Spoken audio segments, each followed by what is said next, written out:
Z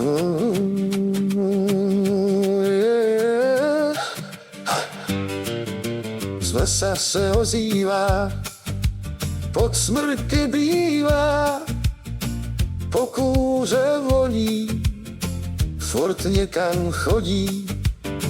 Někdy píská, za křovím se schovává.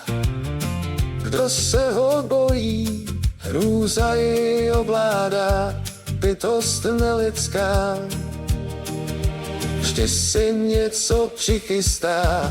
Hej kale, strašidlo z pralesa, ne už nám turisty, i když přišli zdaleka.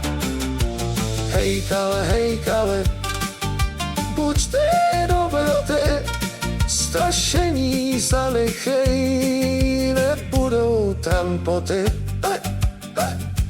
Jedna stará pravda, nemyslí vždy na hejkala. Kdo na ní pomyslí, nemyslí. S hejkalem to není žádná sranda, taková je holá pravda.